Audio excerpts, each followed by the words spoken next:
تفسیر وَهُوَ الَّذِي، اور وہ اللہ، وہ ذات ہے، ہوا سے مراد یہاں اللہ سبحانہ وتعالی ہے، انشأ جس نے پیدا کیا، بتدریج پیدا کرنے کے لیے انشأ کا لفظ آتا ہے۔ بتدریج کا معنی کیا ہے؟ گریجولی، آہستہ آہستہ، جیسے زمین سے پودا نکلتا ہے تو وہ کس طرح بڑھتا ہے، یکا یک نہیں بڑھتا، آہستہ آہستہ۔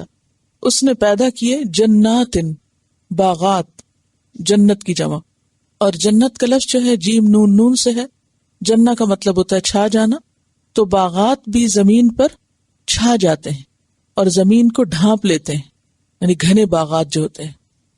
تو اس نے پیدا کیے باغات، معروشات، معروش کا لفظ عرش سے ہے، اور معروشات معروشتن کی جمع ہے۔ عرش کہتے ہیں گھر کی چھت کو، اونچا حصہ، اور معروش چھت پر چڑھائے ہوئے، یعنی چھت تک لے جائے ہوئے۔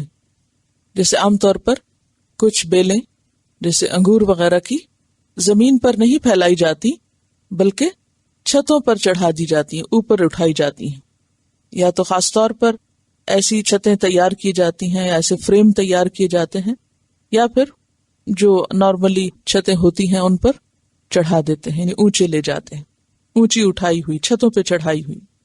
وغیر معروشات، اور نہ چھتوں پہ چڑھائی ہوئی۔ تو یہاں دو طرح کی بیلوں کا ذکر ہے، ایک وہ جو اوپر کی طرف پھیلتی ہیں جیسے انگور وغیرہ، اور بعض سبزیاں بھی، اور کچھ ایسی بیلیں ہوتی ہیں جو چھتوں پہ نہیں چڑھائی جاتی بلکہ زمین پر ہی پھیل جاتی ہیں، مثلا تربوز، خربوزہ وغیرہ، کیونکہ اگر وہ اوپر چڑھائی جاتی اور تربوز بڑے ہونے لگتے تو بیلوں سمیت نیچے آ جاتے اور چھتوں سمیت نیچے آ جاتے۔ تو یہ اللہ تعالیٰ کی حکمت ہے، اللہ تعالیٰ نے ہر چیز ایک اندازے کے مطابق ایک خاص طریقے پر پیدا کی ہے۔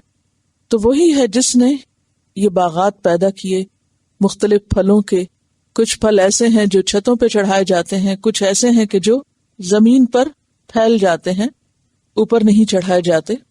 اور اس کا ایک معنی یہ بھی کیا گیا ہے کہ معروشات سے مراد بیلیں ہیں، اور غیر معروشات سے مراد باقی سارے پودے بھی ہیں، چاہے وہ بیلوں کی شکل میں ہوں یا بیلوں کے علاوہ ہوں۔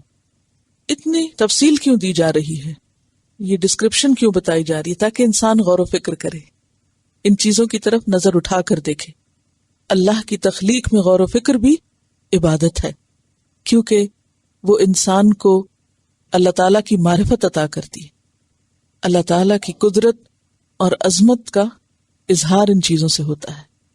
والنخل، اور کھجور کے درخت، والزرع، اور کھیتی، یعنی ہر طرح کی جو کھیتیاں اگتی ہیں جن سے انسان اپنی غذا حاصل کرتا ہے، اس کی طرف اشارہ ہے۔ مختلفاً، مختلف ہیں، اکلہ، جن کے پھل، ان کے پھل مختلف طرح کے ہیں، اور مختلف میں پھلوں کا ذائقہ بھی اور ٹیکسچر بھی، اور ان کی نرمی اور سختی بھی، یعنی کھانے میں یہ مختلف چیزیں مختلف طرح کا ٹیسٹ دیتی۔ آپ انگور کھائیں، آپ گندم کھائیں، آپ پھل کھائیں، آپ سبزی کھائیں، تو ہر ایک چیز کو جب آپ کھاتے ہیں تو اس کا ٹیسٹ اور اس کا چبانا اور اس کا نگلنا مختلف تاثیر رکھتا ہے۔ تو یہ جو ویرائٹی اللہ تعالیٰ نے پیدا کی ہے یہ بھی قابل غور ہے۔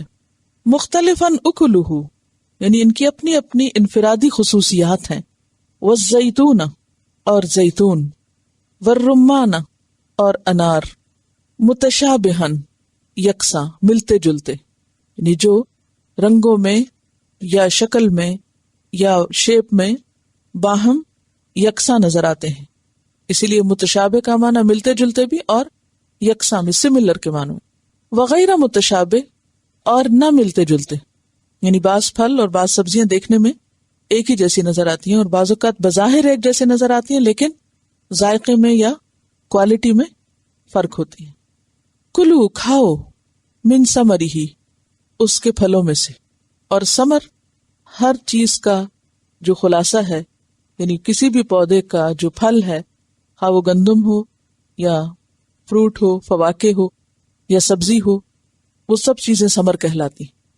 کھاؤ ان کے پھل، اذا اسمرا، جب وہ پھل لائیں، وآتو، اور دیا کرو، حقہ، اس کا حق بھی، یعنی خود بھی کھاؤ اور اس کا حق بھی دو. حق کیا ہے؟ کھیتی کا حق اس کی زکوٰۃ ہے جسے عشر کہا جاتا ہے. اور جیسا کہ آپ جانتے ہیں کہ عشر اگر بارانی زمین ہو تو 10واں حصہ ہوتا ہے، اور اگر نہری ہو تو 20واں حصہ ہوتا ہے. وہ زمینیں جو بارش سے سیراب ہوتی ہیں ان کا 10واں، اور وہ زمینیں جو انسان خود اپنی ایفرٹ سے سیراب کرتے ہیں ان کا 20واں حصہ. اور اس کے علاوہ بھی، یعنی عشر کے علاوہ بھی نفلی صدقات مراد ہیں کہ انسان جب کوئی نعمت اللہ کی حاصل کرے تو اس نعمت کے پانے پر بطور شکر اس میں سے دوسروں کو بھی دے، رشتہ داروں کو، عزیزوں کو، دوستوں کو، ہمسایوں کو. کیونکہ جب پھل آتا ہے یا کھیتی پکتی ہے تو سب دیکھنے والوں کی اس پر نظر ہوتی ہے اور سب کا دل للچاتا ہے اس کو دیکھ کے. تو کیا کہا گیا؟ خود بھی کھاؤ اور اوروں کو بھی کھلاؤ. وَآتُوا حَقَّهُ، اس کا حق دو. اور ویسے بھی سورت مکی ہے تو مکہ میں ابھی زکوٰۃ کی فرضیت نہیں ہوئی تھی اور اس کی تفصیلات ابھی نہیں بیان ہوئی تھی. تو اس کانٹیکسٹ میں اگر اس کو لیا جائے تو عام صدقات مراد ہیں، اور بعض کے خیال میں یہ آیت مدنی ہے اور اس سے مراد زکوٰۃ ہے جو پھر کیلکولیشن کے ساتھ دی جائے گی. اور یہ زکوٰۃ کب ہوگی؟ سال گزرنے پر نہیں، جیسے کہ عام طور پر سونے چاندی میں ہوتا ہے. یوم حصادہ، اس کی کٹائی کے دن. ہے سواد دال، حساد، حسدہ کٹائی. اگر وقت پہ کاٹی جائے تو وہ حساد ہوتی ہے، اور بے وقت ہو تو حسید ہوتی ہے. جیسے اللہ تعالیٰ کی طرف سے اگر کسی کھیتی پہ عذاب آ جائے تو پھر وہ حسید ہو جاتی. فَجَعَلْنَاهَا حَسِيدًا خَامِدِينَ. وَلَا تُسْرِفُوا، اور اسراف نہ کرو. اسراف کیا چیز ہے؟ سین رے فے. اسراف کا معنی ہوتا ہے حد سے زیادہ خرچ کرنا، یا ضائع کرنا، یا گناہ کے کاموں میں خرچ کرنا. 3 چیزیں ہو گئی. زیادہ ضرورت خرچ کرنا، حد سے بڑھ کے اپنی لمٹ سے زیادہ کرنا، اور گناہ کے کاموں میں کرنا. اپنی لمٹ سے زیادہ کرنے کی مثال کیا ہے؟ اس میں ہم دیکھتے ہیں کہ حضرت ثابت بن قیس نے اپنا کھجوروں کا باغ جب پک گیا تو اسے تقسیم کرنا شروع کر دیا، غریبوں مسکینوں کو دینا شروع کر دیا، اور سارے کا سارا ہی دے ڈالا. ایک کھجور بھی اپنے لیے یا بچوں کے لیے نہیں بچائی. تو کہا جاتا ہے اس پر یہ آیت اتری کہ گھر والوں کا اور بچوں کا حق مار کے سارا ہی باہر دے دینا، یہ بھی اسراف کی ایک شکل ہے. تو حد سے زیادہ خرچ کرنا، خواہ وہ جائز راستے پر ہی کیوں نہ ہو، وہ بھی پسندیدہ نہیں. کہ جس میں فرائض کا نقصان ہو. مثلاً باپ پر فرض ہے کہ وہ اپنے بچوں کا، بیوی کا خرچ اٹھائے. اب اگر بیوی بچوں کو وہ نہیں پوچھتا اور سارا وہ صدقہ خیرات ہی کر دیتا ہے تو یہ عمل کس میں آئے گا؟ اسراف میں آئے گا، کیونکہ اس نے اپنی حدود سے زیادہ کام کیا، خواہ وہ نیکی کے رستے میں کیوں نہیں تھا. دوسری بات یہ ہے کہ گناہ کے کاموں میں خرچ کرنا، یہ بھی اسراف ہے. اور تیسرا ضائع کرنا، یعنی بلا ضرورت بیکار کی چیزیں خریدتے رہنا، یا نہ خود کھانا اور نہ کسی کو دینا، بلکہ گلا سڑا کے پھینک دینا. ایک یہ کہ سارے کا سارا صدقہ کر دینا اور حقداروں کو حق نہ دینا. دوسرے گناہ کے کام میں خرچ کرنا. اور یہاں اس کانٹیکس میں گناہ کے کام میں خرچ کرنا کیا ہوگا؟ مثلاً بتوں کے نام پہ دینا، کیونکہ ان کے ہاں کھیتی اور جانوروں میں بتوں کے نام کا حصہ نکالا جاتا تھا. پیچھے آپ پڑھ چکے. وَقَالُوا هَذِهِ أَنْعَامٌ وَحَرْثٌ حِجْرٌ. وہ کیا کہتے تھے اہل عرب کہ یہ مویشی اور یہ کھیتیاں کیا ہیں؟ ممنوع ہے. کس کے نام پہ وقف ہے؟ بتوں کے نام پہ. یہ بھی اسراف ہے. اور تیسری مثال ضائع کرنا. کھاؤ اور دوسروں کو بھی دو، لیکن اسراف نہ کرو، حد سے نہ بڑھو. کیوں؟ انہو، بے شک وہ، لا يحب المسرفین، نہیں محبت رکھتا، نہیں پسند کرتا مسرفین کو، حد سے بڑھنے والوں کو. اسراف کرنے والوں سے وہ محبت نہیں رکھتا. اب ایک طرف انسان اپنا مال دے رہا ہے اور دوسری طرف وہ اللہ تعالیٰ کو پسندیدہ بھی نہیں، کیونکہ وہ حد سے بڑھ گیا ہے، حقداروں کے حق پامال کر کے اس سے آگے گزر رہا ہے، لمٹس اور باؤنڈریز کراس کر رہا ہے، کیونکہ وہ بھی ایک طرح سے اپنے نفس کی پیروی ہو جاتی اور وہ چیز پھر اللہ تعالیٰ کو پسند نہیں. حدیث میں آتا ہے، صحیح مسلم کی روایت ہے، افضل صدقہ وہ ہے جس کے بعد آدمی محتاج نہ ہو جائے. افضل صدقہ وہ ہے جس کے بعد آدمی محتاج نہ ہو جائے. سورۃ الاسراء میں آتا ہے وَلَا تَبْسُطْهَا كُلَّ الْبَسْطِ فَتَقْعُدَ مَلُومًا مَحْسُورًا، اور نہ تم اس کو پھیلا دو، پوری طرح پھیلا دینا تو تم ملامت زدہ، حسرت زدہ ہو کے بیٹھ جاؤ، یعنی اپنے پاس پھر کچھ نہ رہے اور اس وقت تم سوچو کاش میں ایسا نہ کرتا اور اپنے کیے پہ افسوس کرنے لگو۔ اب آپ اگر اللہ کے راستے میں دے رہے ہیں تو آپ کو خوشی اور اطمینان سے دینا چاہیے، دینے کے بعد ریگریٹس نہیں ہونی چاہیے، تو اس لیے دینے سے پہلے ہی سوچ سمجھ کے کام کرنا چاہیے، اور جتنی اللہ نے اجازت دی ہے اتنا ہی کریں۔ اسی لیے اب دیکھیں کہ مرتے وقت بھی آپ 1/3 سے زیادہ میں وصیت نہیں کر سکتے کہ حقداروں کو حق سے محروم کر دیں، اور اگر کوئی کرتا ہے تو وہ اسراف ہوگا اور وہ اللہ تعالیٰ کو پسند نہیں۔ سورۃ الاعراف آیت 31 میں بھی اللہ تعالیٰ فرماتے ہیں وَكُلُوا وَاشْرَبُوا وَلَا تُسْرِفُوا إِنَّهُ لَا يُحِبُّ الْمُسْرِفِينَ، کھاؤ اور پیو اور اسراف مت کرو کیونکہ وہ اسراف کرنے والوں کو پسند نہیں کرتا۔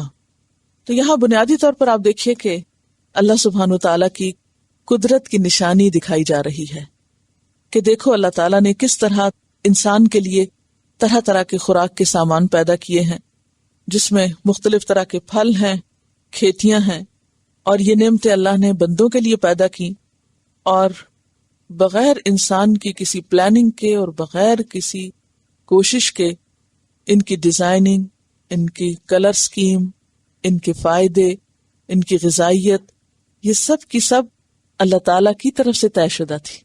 اب دیکھیے کہ کوئی ایک چھوٹی سی بھی چیز بنانی ہوتی ہے نا تو اس کے لیے پلاننگ کتنی مشکل کام ہوتی، کیا سائز ہو، کیا رنگ ہو، کیا ذائقہ ہو، اور پھر اس کے اندر غذائیت کیسی ہو، اور پھر کس موسم میں ہو، اور کس طرح کے درخت میں لگے، زمین کے اندر بنے کہ باہر، یا چھت کے اوپر یا نیچے پھیل کے، یا عام پودوں پہ یا درختوں پہ، یا کہاں اور کیسے، یہ ساری پلاننگ، اس میں کسی انسان کا اللہ کے سوا کسی دوسرے کا کوئی حصہ نہیں، یہ سراسر اس کی رحمت ہے ہم پر، اس کا فضل ہے کہ اس نے یہ سب کچھ ہمیں عطا کیا ہے۔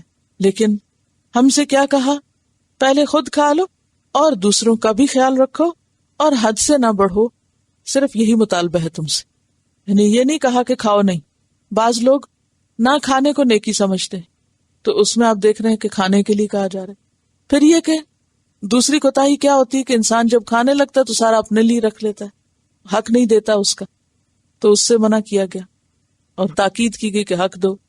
اور تیسرا یہ کہ جب انسان حق دینے لگتا ہے پھر ایک اور طرف الٹ جاتا ہے، پھر سارا ہی دینے لگتا ہے۔ تو ہر طرح کی زیادتی سے منع کیا گیا، نہ اپنے ساتھ، نہ کسی دوسرے کے ساتھ، اور نہ ہی حقداروں کے حق کے معاملے میں۔ یہ ہے دین کی خوبصورتی۔ اب دیکھیے کہ ایک ایک درخت جو ہے نا پوری پوری فیکٹری ہے جس میں فوڈ کے پیکٹس آپ کے لیے لٹکتے ہیں بہترین خوشبو اور رنگ اور ذائقے کے ساتھ، اور پھر اتنے ہوتے ہیں کہ عموماً انسان جو طلب کرتا ہے وہ اس کو مل جاتا ہے۔ اب دیکھیے کہ میں کبھی کسی بھی فوڈ سٹور پہ جاؤں تو میں ہمیشہ دیکھتی ہوں کہ یہاں پر چیزیں آ رہی ہیں، رکھ رہے ہیں، سپلائی کر رہے ہیں، لوگ بھی آ رہے ہیں، اٹھا رہے ہیں، جا رہے ہیں۔ اب رکھنے والوں کو کیا پتا کہ آج کتنے لوگ آئیں گے، لیکن مسلسل چیزوں کا بھی تانتا بندھا ہوا ہے اور لوگوں کا بھی سارا انتظام انسانوں کے فائدے کے لیے ہے، اور سب اس کو تو دیکھتے ہیں مگر اس کے پیچھے جو قدرت کا ہاتھ ہے اس کو نہیں دیکھتے کہ سب پیدا کس نے کیا اور کہاں اور کس مٹی سے یہ سب کچھ نکلا۔ کبھی آپ فوڈ سٹور میں ایک دم سارے کلرز دیکھیں اور پھر سوچیں یہ آیا کہاں سے، بنایا کس نے ہے۔ تو قدم قدم پر آپ کے ساتھ اللہ کی یاد ہو اور شکرانہ ہو، کیونکہ بندہ مومن کسی بھی نعمت کو دیکھتا ہے تو وہ صرف اس کی ظاہریت سے امپریس نہیں ہوتا، وہ یہ دیکھتا ہے کہ اس کے پیچھے کون ہے، کس کا ہاتھ، یہ سب کون کر رہا ہے، یہ کون دینے والا۔ اگر وہ نہ اگائے تو ان شیلفوں پہ کہاں سے آئے اور کون لائے؟ وہ مصنوعی پھل بنا کے رکھیں گے۔